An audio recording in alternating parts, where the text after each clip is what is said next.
Le RDPC ne se cache plus pour tordre le cou à la loi. Et Maurice Kamto ne pense pas le laisser circuler comme de l'eau calme dans une rivière. Lors de sa dernière sortie, le professeur Maurice Kamto dénonce un communiqué signé du 8 avril 2024-25 nommant un membre du RDPC à la Cour constitutionnelle. Voici la dénonciation du professeur Maurice Kamto. Déclaration sur la nomination d'une membre du comité central du RDPC au Conseil constitutionnel. La nomination le mardi 8 avril 2025 de Mme Monique Oli Ndongo, militante du RDPC, ancienne sénatrice RDPC de 2013 à 2018 et membre du comité central de ce parti depuis 2011 au Conseil constitutionnel, est un acte de défiance supplémentaire à la démocratie du président de la République sortant à la veille du scrutin présidentiel d'octobre prochain.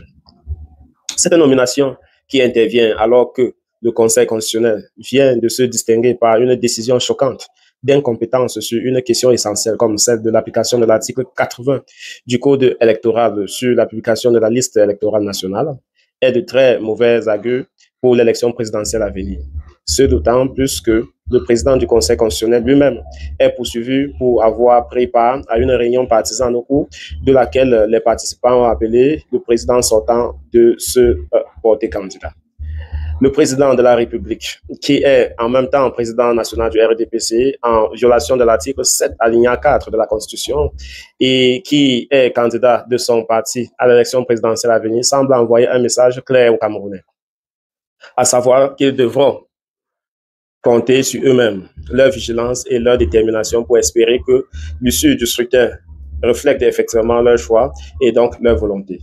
Car cette nomination conforte le caractère monopartisan du Conseil constitutionnel et autorise à y voir les jalons de la préparation d'un nouvel hold-up électoral. De telles manœuvres manifestement illégales sont des signes évidents d'un manque de sérénité et même de panique. Je veux redire ceci, l'élection présidentielle de 2025 ne sera pas une répétition de celle de octobre 2018. Et donc, on déclara qu'elle fut remportée par le candidat du RDPC à l'issue d'un scrutin où le taux officiel de suffrage valablement exprimé, rendu public par le Conseil constitutionnel, était de 100,48%. Le peuple camerounais doit redoubler de vigilance et préparer une réponse appropriée à ce qui se prépare sous nos yeux. Fait à Yaoundé, le 9 avril 2025, Maurice Kamto, président national du MRC, candidat du MRC et de l'APC à l'élection présidentielle à venir. Alors, présidentielle de 2025, voilà déjà les petites tentatives de hold-up électoral.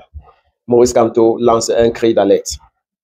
Dans cette publication de Maurice Kamto, très percutant d'ailleurs, on constate que le professeur sonne l'alarme à l'approche de l'élection présidentielle au Cameroun. Il met en cause la double fonction du président en exercice, Paul Biya, qui également se permet de nommer d'autres personnes à double titre. Ils n'ont pas, 43 ans après, réussi à faire le distinguo entre le parti et la fonction administrative. On est donc tenté de croire que ceux qui ont aussitôt donné le label parti-État avaient effectivement raison. Le président de la République, qui serait à la fois chef de l'État et président du parti au pouvoir, une configuration qu'il considère comme inconstitutionnelle, Maurice Kamto. Les points clés de sa sortie, il y a la violation présumée de la Constitution à l'article 7, alinéa 4. La Constitution semble interdire au président de la République d'être à la fois président de son parti politique. Cette dualité pourrait compromettre l'impartialité attendue dans les élections présidentielles, mais niet.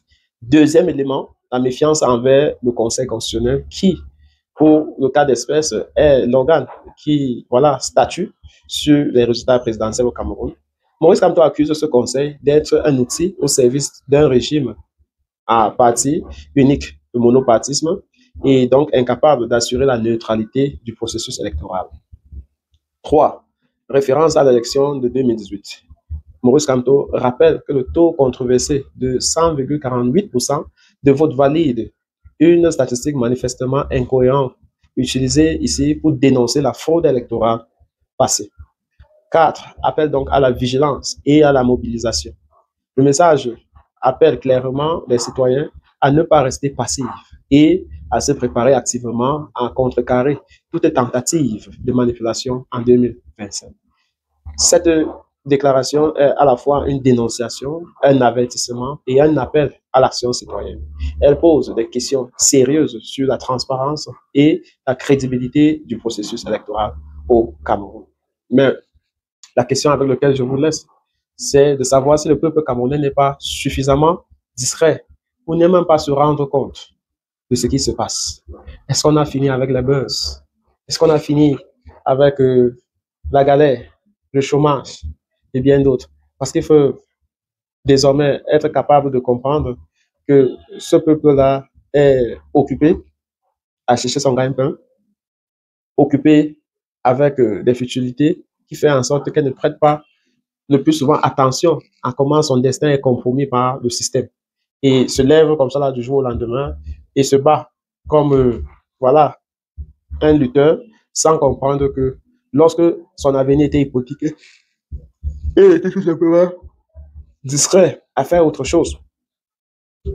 À la différence de 2018, en 2025, beaucoup est fait sur le plan de la sensibilisation et de la préparation. C'est-à-dire, on prépare les Camerounais à voir que le gouvernement peut avoir ses chiffres déjà bien ficelés et attend le moment venu pour le donner tout simplement au Conseil constitutionnel de proclamer et que ça ne devrait pas surprendre. Maintenant, quelle réaction, quelle réponse est-ce que le peuple donnera à cela?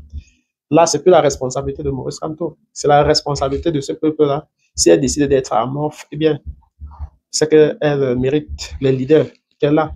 Mais si elle décide de dire à ce leader-là qu'il ne devrait pas prendre son silence pour acquis, eh bien, il vaincra sur ces apatrides qui refusent de respecter les lois organiques du Cameroun. Que pensez-vous de cette nomination d'une militante à la Cour constitutionnelle, même si on sait qu'ils sont plusieurs qui y siègent? Est-ce que c'est pas un mépris complètement du processus électoral ou alors de la démocratisation que nous sommes en train de vouloir bâtir dans ce pays? C'est toujours un plaisir de vous lire. D'ici à nos numéros, prenez soin de vous. Quoi qu'il arrive, gardez le sourire et bien le bonjour.